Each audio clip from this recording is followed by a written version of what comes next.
Okey Ustaz, dah record. Silakan. Okey, Assalamualaikum warahmatullahi wabarakatuh. Untuk memberkati majlis ilmu kita pada pagi ini, kita mulakan dengan Ummul Kitab Al-Fatihah.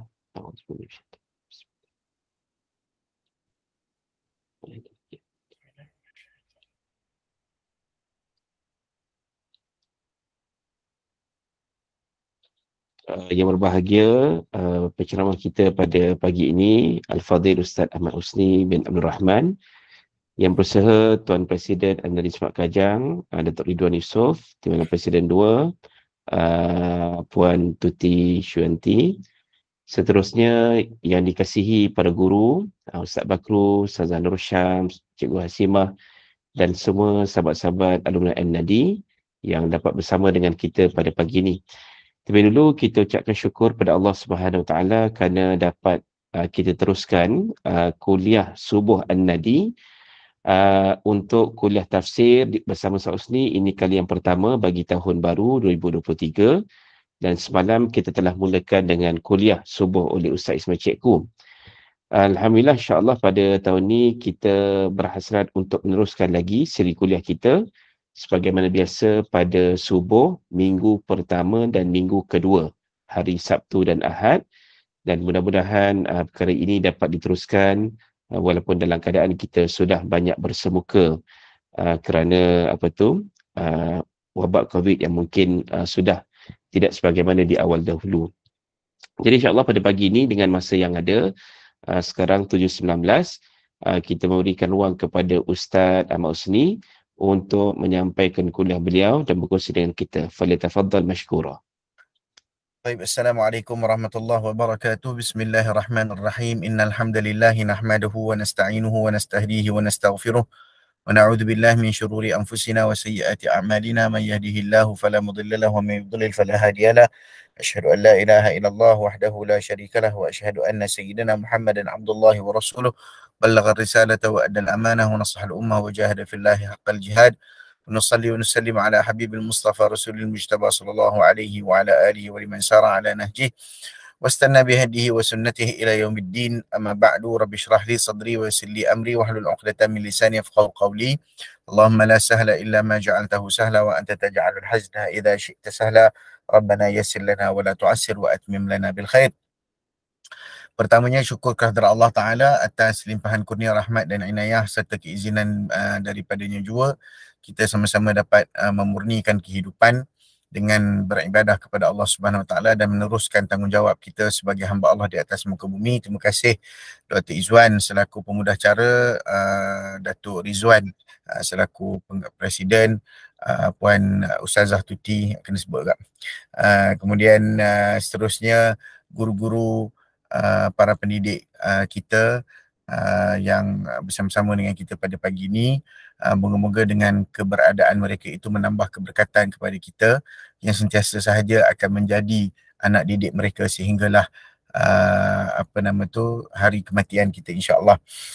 Dan kita menyambung perbincangan kita dalam surah Al-Falaq. Hari ini suratul Falaq. Sepatutnya kita kena sembang surah Al-Falaq ini bersama dengan suratul Nas sebab dia diberi julukan sebagai Al-Mu'awwidhataini, iaitu yang dibaca untuk berta'awudz, untuk kita memohon perlindungan daripada Allah Subhanahu Wa Taala. Tapi tak jadi masalah, kita pecahkan kepada dua untuk kita ambil manfaat daripada kedua-duanya kerana isi kandungannya sangatlah menarik ataupun sangatlah banyak memberi kesan dan implikasi dalam hidup kita. Sebab surah ni memang kita akan baca sepanjang masa. Kita akan baca dalam zikir pagi dan zikir petang. Kita akan baca dalam zikir pagi, zikir petang maksurat kita. Kita baca dalam setiap kali selepas kita menunaikan solat fardu, ya. Dan kita juga baca sebelum tidur. Maknanya dua surah ini sangat rapat dan sangat dekat dengan kita. Baik, yang pertama sekali sebelum kita meneruskan kepada tafsir surah Al-Falaq ini, surah ini mengandungi proses kita memohon perlindungan kepada Allah Subhanahu Wa Taala dan kekuasaannya daripada keburukan segala makhluk kejadian al-kainat ataupun segala perkara yang ada di atas muka bumi ini, dan keburukan daripada berlakunya kejahatan-kejahatan yang direncanakan pada waktu malam, okey, dan pada waktu gelap.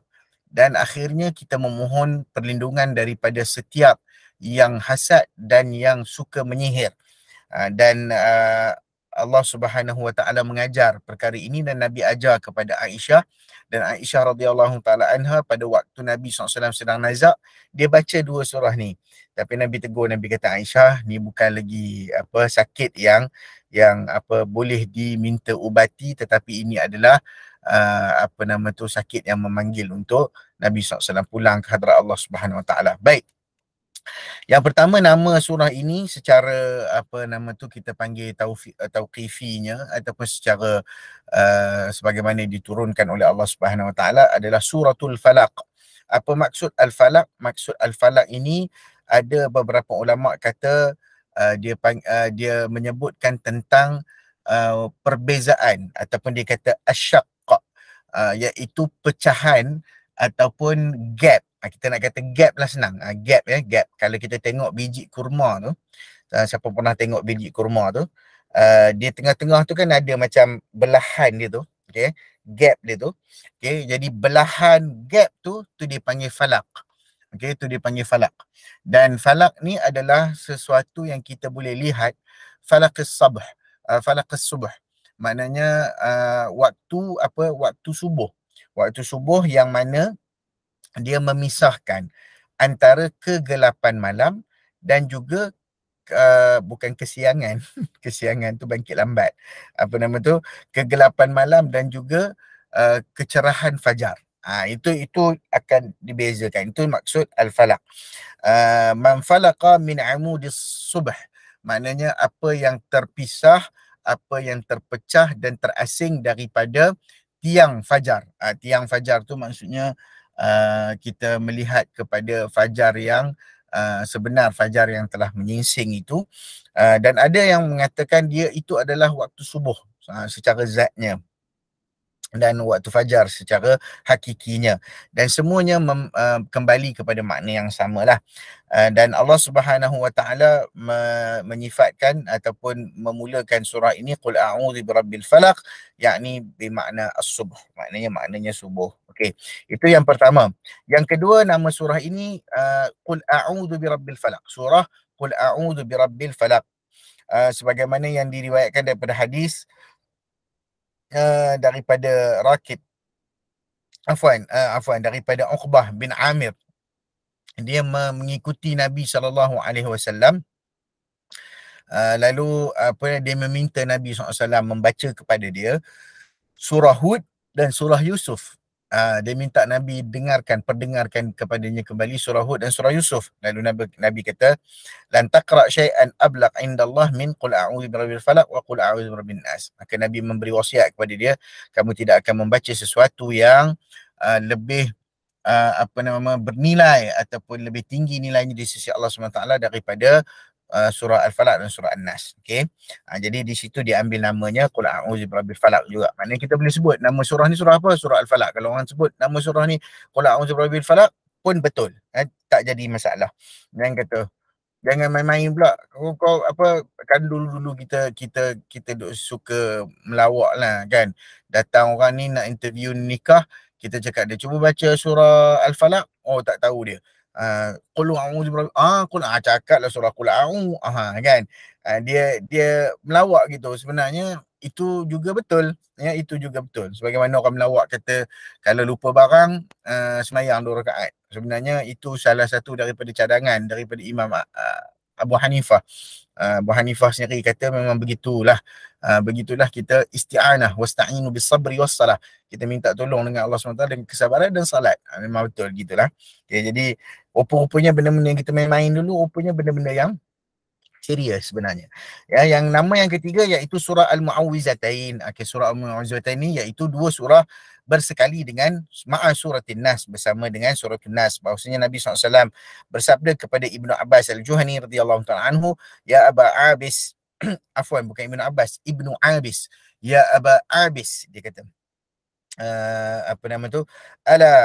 ala ukhbiruka bi afdali ma tu'awwidhu bihil muta'awwidhun. Tidakkah mahu kamu aku beritahu tentang perkara yang terbaik yang boleh diminta pertolongan oleh orang-orang yang minta perlindungan. Qala bala ya Rasulullah, bahkan ya Rasulullah, qul a'udzu birabbil falaq. Nabi pun sebut qul a'udzu birabbil falaq dan qul a'udzu birabbin nas, humal mu'awwidhatan. Kedua-dua ni adalah surah yang disebut al-mu'awwidhatan, surah yang dibaca untuk dimohon perlindungan. Okay. Dan nama yang lain disebut sebagai nama yang tadi 1, 2, 3, 4. Nama keempat lah. Disebut juga, ni susah sikit nak sebut ni. Suratul Musyaqqaqatain. Musyaqqaqatain. Suratin Nas. Musyaqqaqatain tu bersama juga dengan surah An-Nas. Okay. So ini nama-nama surah Al-Falaq. Baik. Kita pergi kepada surah ini. Qala Allah Ta'ala fi muhkam at-tanzil ba'da a'udzu billahi minasyaitonir rajim. Bismillahirrahmanirrahim. Qul a'udzu birabbil falaq min syarri ma khalaq wa min syarri ghasiqin idza waqab wa min syarri an-naffathati fil 'uqad wa min syarri hasidin idza hasad. Katakanlah wahai Muhammad, a'udzu birabbil falaq, aku berlindung kepada Tuhan yang menguasai waktu subuh. Min syarri ma khalaq, daripada kejahatan makhluk-makhluknya yang dijadikan. Wa min syarri ghasiqin idza waqab, daripada kejahatan malam apabila dia datang gelap gelitanya. Wa min syarrin naffathati fil 'uqad, daripada kejahatan wanita-wanita yang meniup-niup, menghembus pada simpulan. Wa min syarri hasidin idza hasad, dan daripada kejahatan orang yang dengki apabila ia dengki. Kata Ibnu Abi Hatim, panjanglah sanad ni, Al-Falaq itu kita dah sebut maksudnya adalah subuh, faliqul isbah. Allah Subhanahu Wa Taala berfirman dalam suratul An'am ayat yang ke-96, faliqul isbah, Tuhan yang menyingsingkan pagi. Itu maksud dia, menyingsingkan pagi, maknanya menaikkan fajar itu. Sebab itu kalau orang yang nak ketenangan, biasanya dia akan tengok, dia akan cuba untuk melihat waktu fajar itu naik, waktu fajar itu turun dan sebagainya, waktu fajar naik dan waktu matahari terbenam. Dia akan tu yang istimewa dekat situ apabila kita melihat keajaiban dan juga bagaimana Allah Subhanahu Wa Taala menunjukkan kekuasaannya atas muka bumi ini. Ya, jadi Allah Subhanahu Wa Taala telah memerintahkan kepada Nabi Muhammad SAW untuk membaca ta'awuz, iaitu memohon perlindungan daripada semua makhluknya. Ada juga meriwayatkan Al-Falaq ni, apa dia maksud? Ka'bul Ahbar mengatakan Al-Falaq adalah nama sebuah penjara di dalam neraka. Ada juga, ya, apabila pintunya dibuka, semua penghuni neraka tu akan menjerit kerana panasnya yang amat sangat. Jadi ada yang kata dia adalah sebuah lembah di dasar neraka yang mempunyai penutup. Neraka apa? Neraka kalau lembah ni duduk kat mana? Kat neraka Jahannam lah. Jadi apabila tutup dia tu dibuka, maka keluarlah api yang menggemparkan neraka Jahannam kerana panas dia yang lebih panas daripada api neraka yang lain. Tu disebutkan juga oleh beberapa orang ulama yang makna falak itu sebagai satu jurang api dalam api neraka yang terletak di bawah neraka Jahannam. Okey. Jadi dia bukan saja-saja mengatakan itu sebagai satu tafsirannya, sebab ada hadis daripada Nabi SAW diriwayatkan secara marfu', al-falaqu jubbun fi jahannama mughatta. Falaq adalah sebuah sumur ataupun sebuah lembah di dalam neraka Jahannam, sebuah telaga dalam neraka Jahannam yang mempunyai penutup. Baik. Jadi ada yang kata hadis ni gharib dan sebagainya. Tak apalah, itu perbincangan hadis. Baik, qul a'udzu birabbil falaq, aku memohon perlindungan daripada Tuhan yang menguasai waktu subuh, yang menguasai terbitnya fajar dan sebagainya. Itu yang pertama, sebab Allah Subhanahu Wa Taala dengan kekuasaannya tidak mampu dilakukan oleh manusia. Manusia ni tak boleh nak kontrol siang dan malam.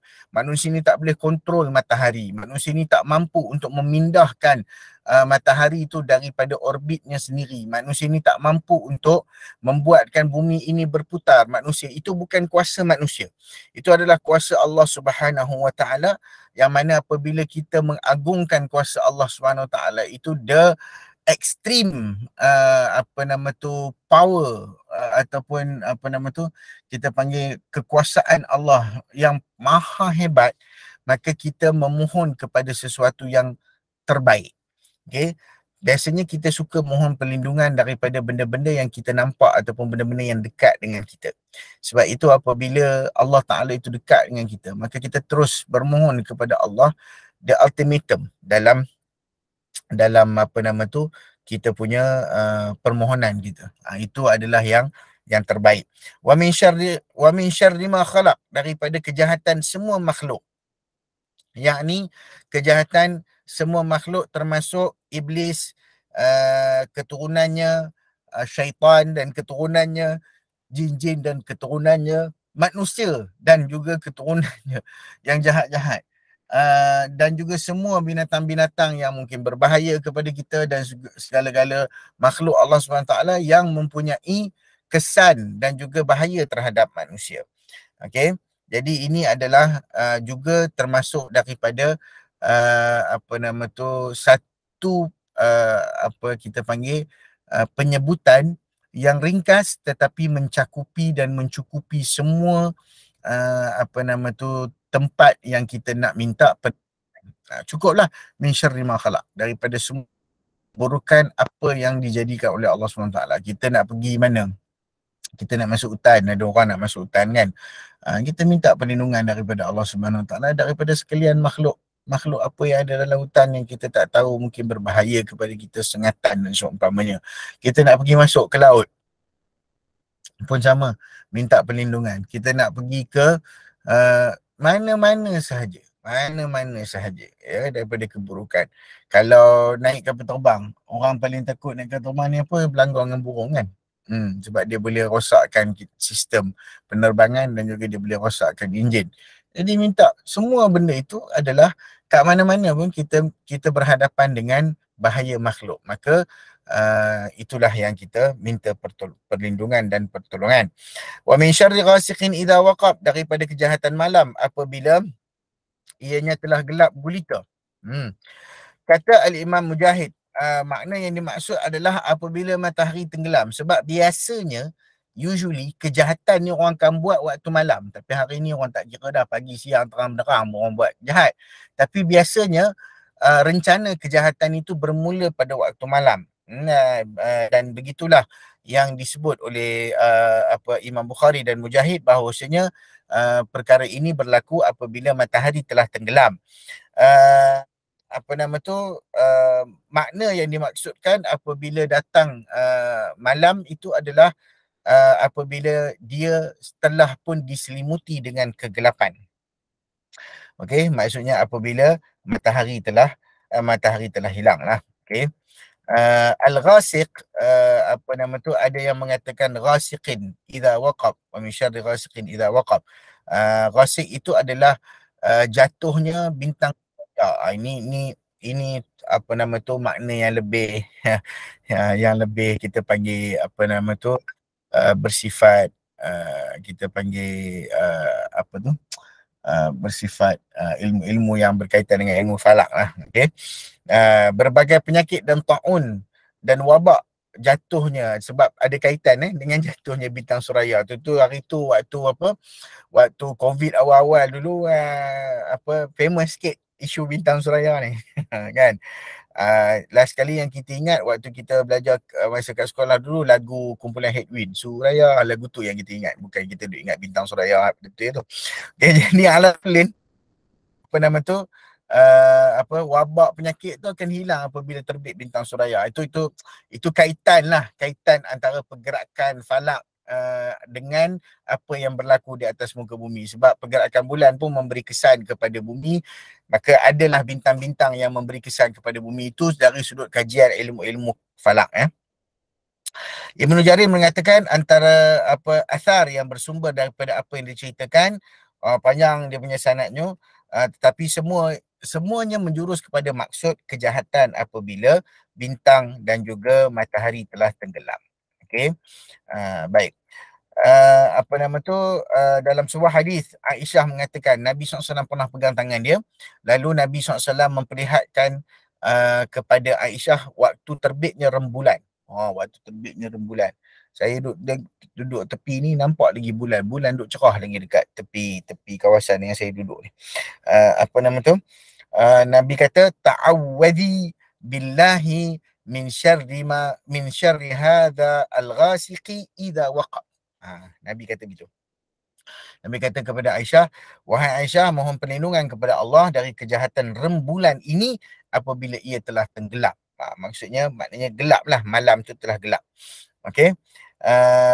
Itu adalah maksud daripada syarri ghasiqin idza waqab. Maknanya setiap waktu malam dipecahkan bermula daripada start daripada subuh, kemudian makhluk, kemudian start daripada malam. Maknanya ini timing, place dan juga event. Maknanya kita minta dalam segenap keadaan itu, kita minta kepada Allah Subhanahu Wa Taala akan perlindungan.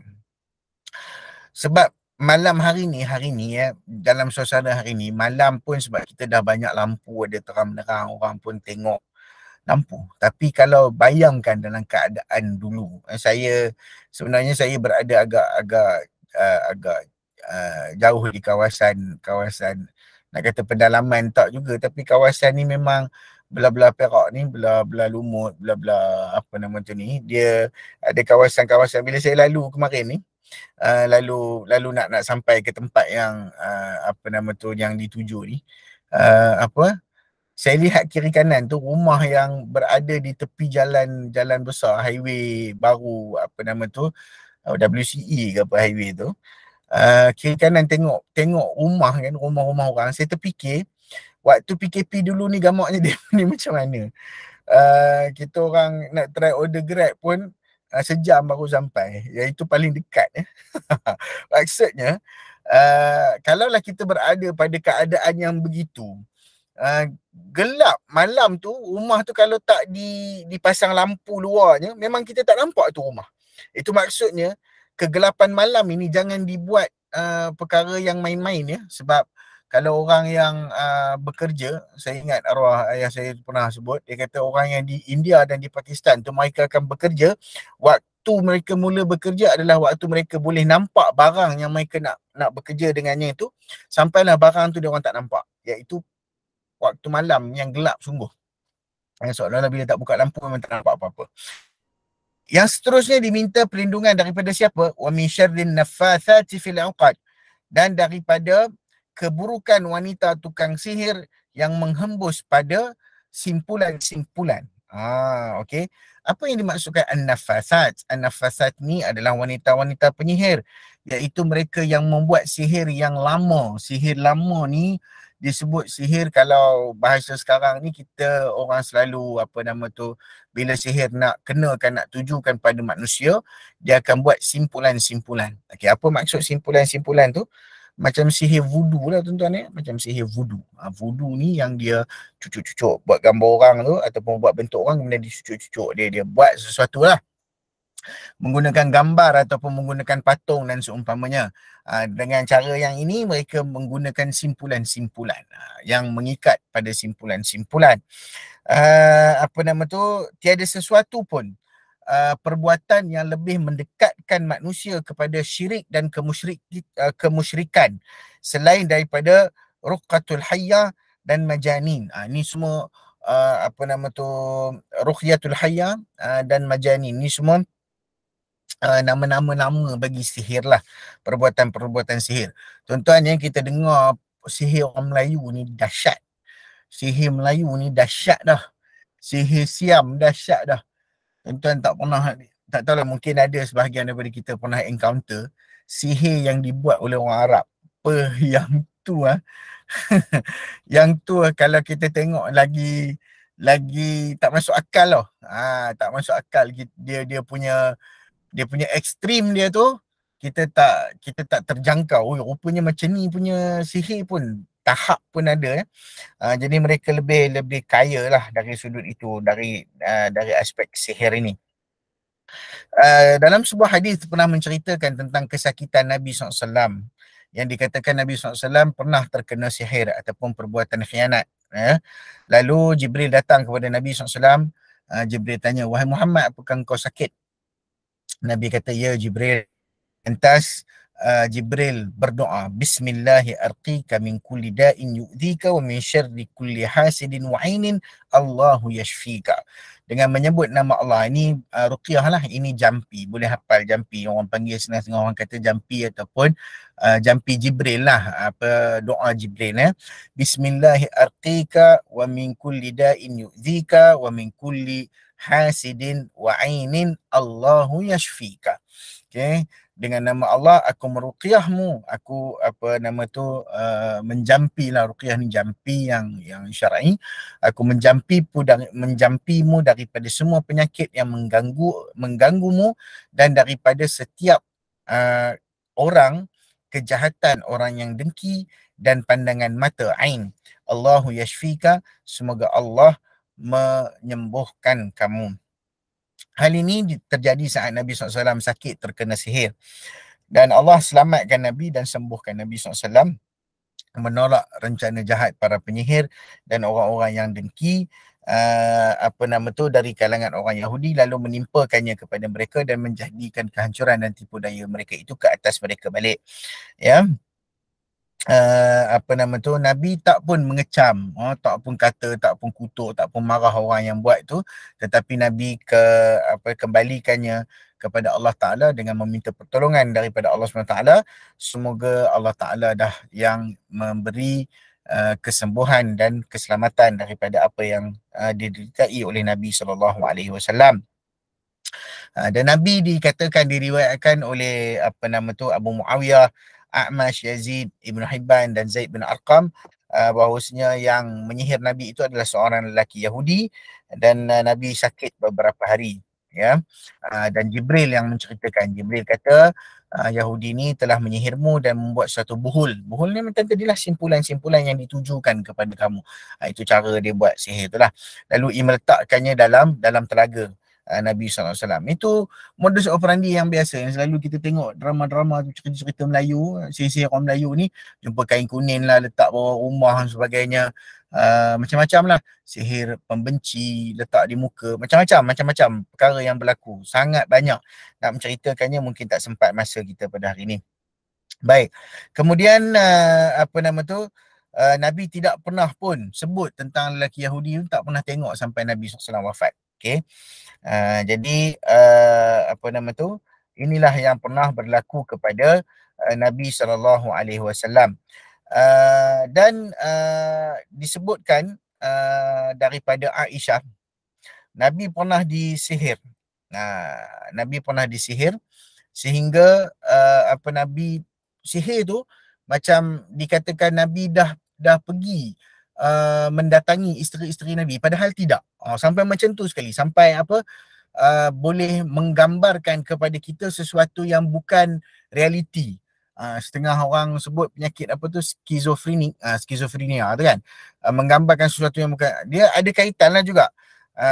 Dan ini kata Sufyan, sihir yang paling keras lah, ataupun paling hebat antara sihir-sihir yang berat. Nabi SAW bersabda kepada Aisyah, Ya Aisyah, alimti anna Allah qad aftani fima istaftaituhu fihi, atani rajulani faqa'ada ahaduhuma inda ra'si wal akharu inda rijli, faqala alladhi inda ra'si balu rajuli qala matbubun, qala wa man tabbahu, qala Labid ibn Zuraiq haliful yahud kana munafiqan, qala wa fima, qala fi mushtin wa mushaqatin, qala wa aina, qala fi juffi tal'ihi, في جف طلعه ذكر تحت رعوفة في بئر ذروان. Wahai Aisyah, tahukah engkau bahawa Allah telah memberiku nasihat tentang masalah apabila aku memohon kepada Allah mengenainya. Dua lelaki datang kepadaku, seorang duduk kat kepala, seorang duduk kat kaki. Seorang kepala kata, kenapa lelaki ni? Lelaki yang nombor dua jawab, kena sihir. Orang yang duduk dekat kepalaku berkata, siapa sihir dia? Yang duduk kat kaki jawab, Lubaid bin Asam, lelaki daripada Bani Zuraik, Yahudi, orang munafik. Yang berada di dekat kepalaku dengan apa? Dia menjawab, sisir dan rambutnya disihir menggunakan sisir dan rambut. Ambil sisir ni dengan ambil rambut Nabi SAW. Okay. Orang yang berada dekat kepalaku, maknanya lelaki yang duduk kat kepala tu, malaikat. Berkata, dia simpan dekat mana? Dia simpan kat mana barang tu? Okay. Lalu dia kata di dalam mayang kurma jantan di bawah sebuah batu dalam sumur yang disebut sebagai Bi'ruwan. Dalam telaga Zarwan. Maknanya modus operandi orang sama je, tapi dia orang ni memang lagi dahsyat lah, simpan dalam mayang kurma, kan. Kalau orang Terengganu dia cakap pasal Ustaz Bakru, jadi orang Terengganu kalau nak rawat dia guna mayang kelapa kan. Apa nama tu? Nama dia ulik mayang. Ulik mayang diulik tu. Gitulah. Maknanya benda ni rooted sampailah ke budaya dan juga sihir-sihir Arab kuno yang lebih hebat dan lebih dahsyat lah. Okay. Nabi pernah datang kepada telaga tersebut dan keluarkan perkara tu. Dia kata hadhil bi'rul ladhi bi'rul lati urituha wa ka'anna ma'aha nagha'atul hana wa ka'anna nakhlaha ru'usus syayatin. Inilah sumur ataupun telaga yang diperlihatkan kepadaku dalam mimpiku, airnya seakan warna merah dan pohon kurmanya seakan kepala-kepala syaitan. Itu dia. Jadi banyaklah perkara yang berkaitan dengan sihir. Nabi pernah disihir sehingga sakit, Nabi pernah disihir sampai berilusi dengan melihat sesuatu padahal benda tu tak berlaku dan sebagainya. Maka ini adalah perkara yang benar ya. Sebab itu kita tak boleh nak ambil ringan perkara-perkara yang berkaitan mungkin gangguan dan sebagainya. Janganlah mudah-mudah, mula-mula jangan mudah kita kata ni gangguan ni ada orang sihir sebagainya. Kita pergi dulu kepada rawatan-rawatan yang bersifat moden, tengok rawatan kod ada memang betul penyakit yang berkaitan dengan minda, mental dan sebagainya. Tak ada, maka kita berikhtiar. Kata ini adalah mungkin berdasarkan daripada sihir yang telah pun sampai ataupun orang yang telah rencana kejahatan. Okey. Baik. Jadi ini ceritanya. Dan ayat yang terakhir wa min syarri hasidin idza hasad, iaitu daripada keburukan orang yang hasad apabila ia hasad dengki. Saya teringat salah satu daripada ulasan Ibn Qayyim Al-Jauziyah rahimahullah dalam tafsir Juz'u Amma. Dia ada buat tafsir Juz'u Amma yang ringkas, tafsir Ibn Qayyim. Dia kata kenapa kita kena minta perlindungan daripada hasad dengki apabila orang itu hasad? Kerana hasad dengki ni kejahatannya akan sampai lebih laju daripada sihir. Okey. Ain ni maknanya pandangan mata. Orang tengok kita dapat rezeki, orang kata oi dia ni bukan main lagi ya. Sebab tu bahaya bila kita tengok rezeki ada kat orang, kita kena kaitkan terus dengan Allah SWT. Kita kata Masya Allah, Subhanallah, Alhamdulillah, kaitkan terus Masya Allah. Nampak kereta laju, kereta Ferrari, Bugatti ke benda laju kan, lalu kita pun sebut Masya Allah. Kita jangan sebut woi kemain lagi. Itu adalah satu benda yang disebutkan bila dia datang daripada mata. Mata tu tengok, mata tu rasa tak sedap hati, itu dia panggil ain. Okey. Tapi hasad ni mungkin dia datang daripada mata juga, tetapi maksudnya mungkin dia dengar berita tapi dia hasad. Okey. Hasad tu buruk dia akan sampai kepada orang yang dihasadkan itu lebih laju daripada sihir. Sebab itu kita minta perlindungan daripada Allah Subhanahu Wa Taala dan juga kedengkian orang-orang yang dengki. Maka moga-moga Allah Ta'ala selamatkan kita daripada semua perkara yang buruk. Kita yakin betul-betul dengan Allah Subhanahu Wa Taala.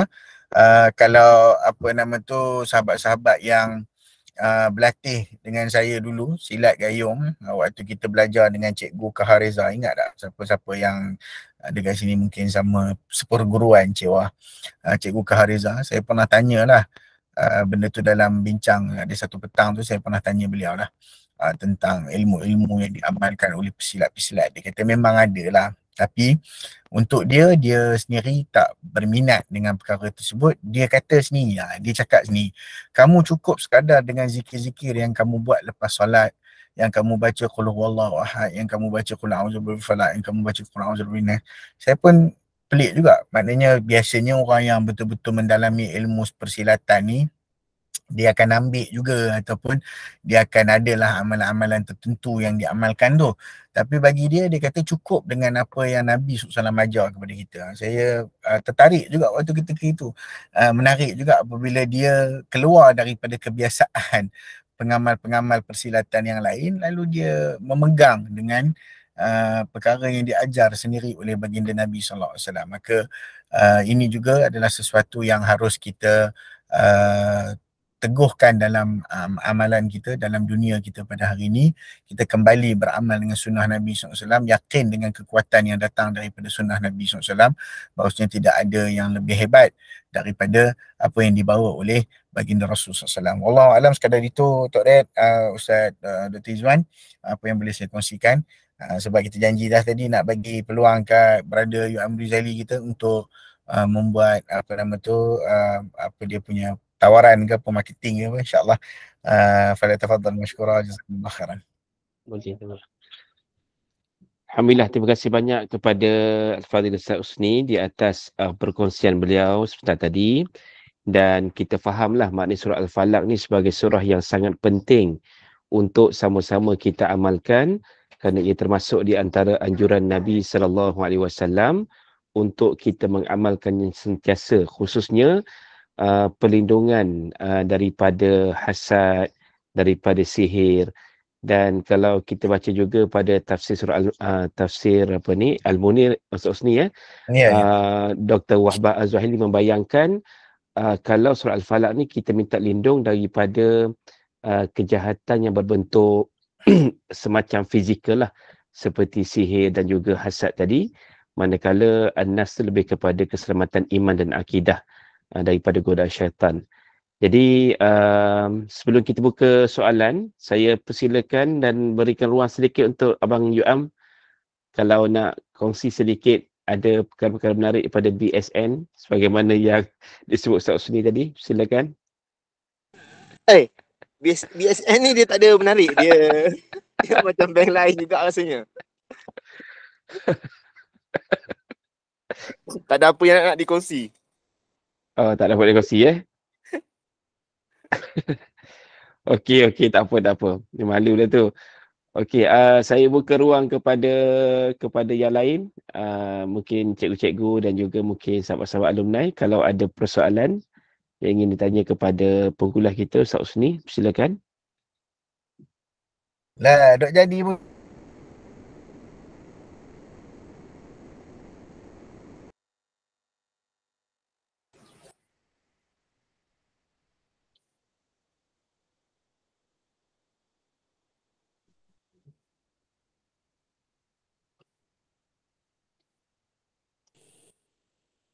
Assalamualaikum. Waalaikumsalam cikgu, sila cikgu. Saya tengok senyap je. Takut saya punya internet tak berapa okey ni. Sama, saya punya pun tersenyap tadi. Okey, Ustaz, berdasarkan kepada tadi Ustaz tafsiran surah Al-Falaq tu kan memang satu surah yang sangat satu surah yang patut kita amalkan lah kan sepanjang keseharian hidup kita. Lepas tu yang di sini dia lebih memberatkan kepada waktu malam Ustaz ya. Maknanya waktu malam itulah yang banyak perkara-perkara yang boleh memberikan kita kejahatan pada waktu malam tersebut. Jadi saya nak tanya, kan ada yang saya terbaca, ada yang saya terdengar daripada ustaz-ustaz ni kata apabila nak tahu waktu malam tu bermula pada waktu maghrib ke sebelum maghrib ke, jadi bermula pada waktu bila. Lepas tu maknanya kalau waktu malam tu kita dah memang kalau boleh hindarkan daripada duduk di luar rumah. Itu yang saya dapat fahamlah daripada apa yang saya dengar kan. Terutama sekali kepada kanak-kanak lah. Kanak-kanak yang kata gangguan terlebih kepada kanak-kanak Lepas tu yang kedua, saya nak tanya dari segi hasad dengki tadi. Ustaz kata hasad dengki dia merupakan satu yang sangat yang sangat laju. Lebih laju daripada yang lain-lain tadilah. Jadi adakah dengan dalam hasad dalam hati sahaja ke dia dah boleh memberikan satu tamparan kepada orang yang kita tak suka tadi, yang kita rasa dengki, kita rasa hasad tadi Ustaz, ataupun kita berdasarkan pada apa yang kita, ada orang tu dia bila hasad dia buat sesuatu lah kan nak memuaskan hati dia, tapi adakah berdasarkan kepada dengan rasa tak suka, rasa benci, rasa marah, rasa dendam, itukah adakah itu pun boleh mengganggu orang yang kita rasa tak suka tadi? Okey, tu dia Ustaz. Terima kasih. Okey.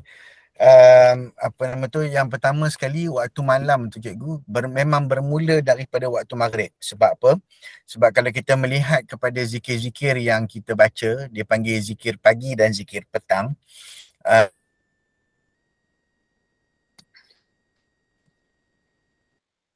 Asbahna wa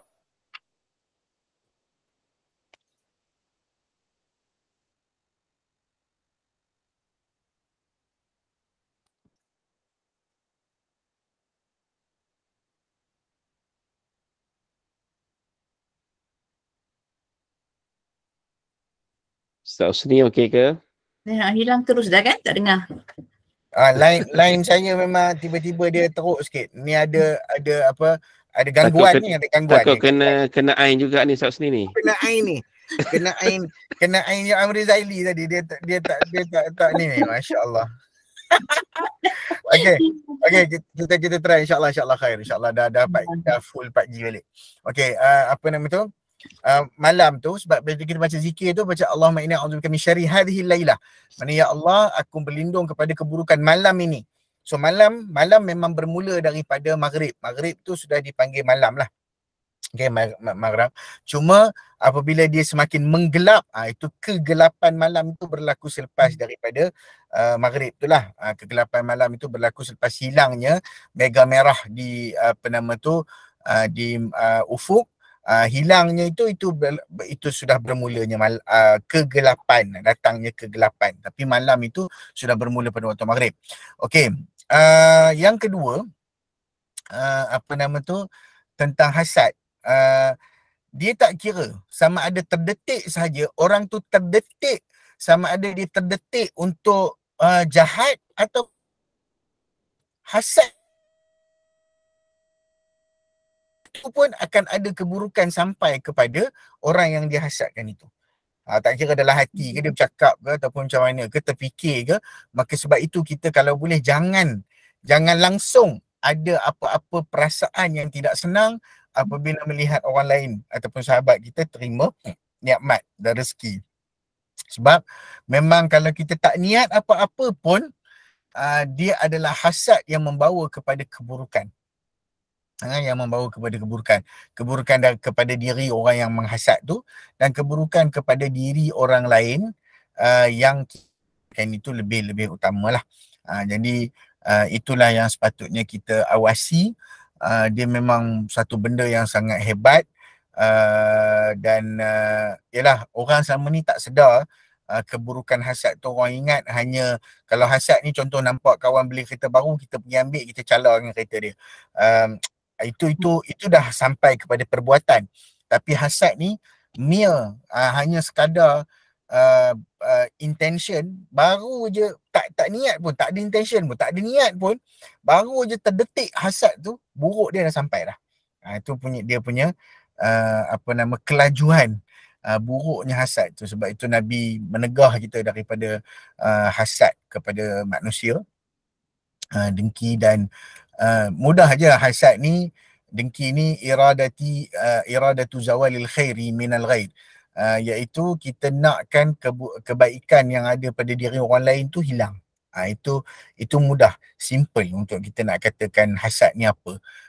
Kita nak orang tu punya rezeki tu hilang, padahal yang sepatutnya, ya Allah, aku dah lihat rezeki ni, kau kurniakanlah juga rezeki yang sama kepadaku sebagaimana kau kurniakan rezeki kepada dia. Itu yang sepatutnya berlakulah, supaya kita lebih banyak bersangka baik dengan Allah SWT. Allah Alam. Itulah Ustaz, kadang-kadang kita ni hati tu lah macam mana Ustaz, kalau kita detik je. Sebab kalau dah terdetik tu, kita terus isti'azah lah. Astaghfirullahalazim, kita istighfar dulu. Benda a'udzubillah minasyaitanirrajim. Kita ta'awuz, kita isti'azah, kita istighfar cepat-cepat, dan kita doa balik. Ya Allah, jangan kau timpakan keburukan kepada sahabatku ni, ya Allah. Kau jaga rezeki dia, kau jaga nikmat dia. Maknanya kita cover balik. Kalau ada perasaan tu kita cover balik segera dengan doa kita pula. Sebab bila doa dia sama power tu.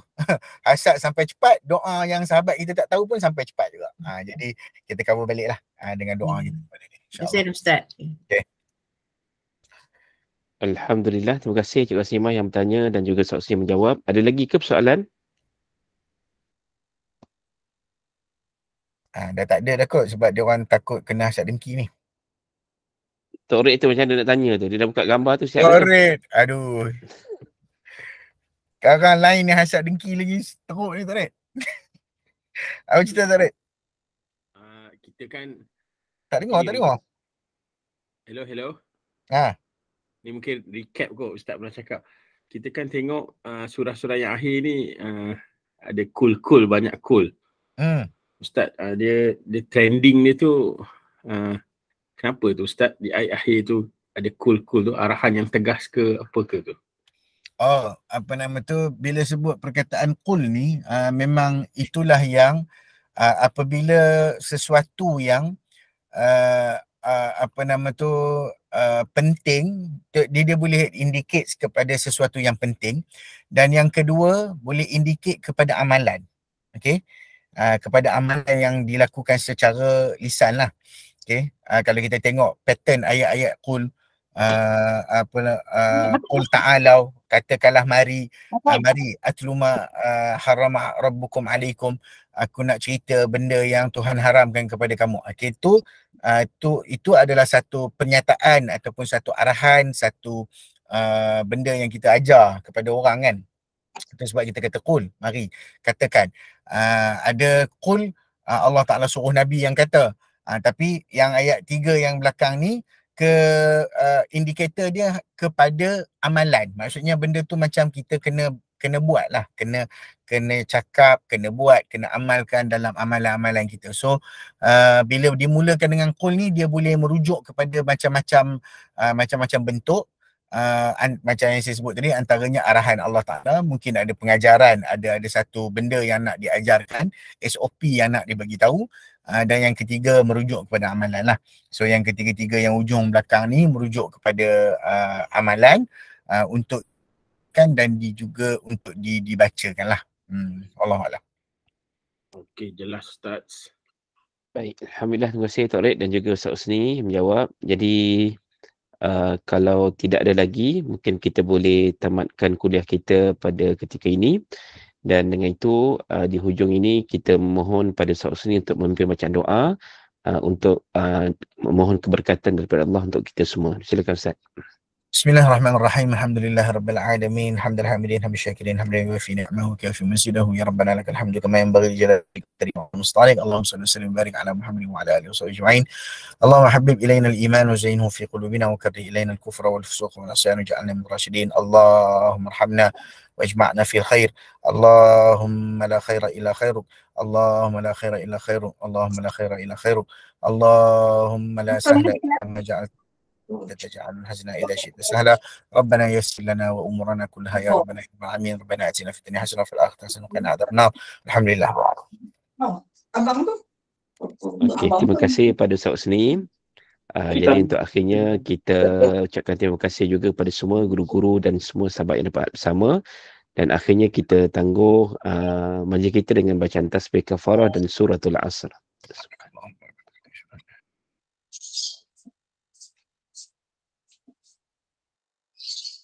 Kepala adik je. Assalamualaikum warahmatullahi wabarakatuh. Terima kasih semua. Terima kasih semua. Assalamualaikum. Terima kasih Ustaz. Terima kasih. Terima kasih.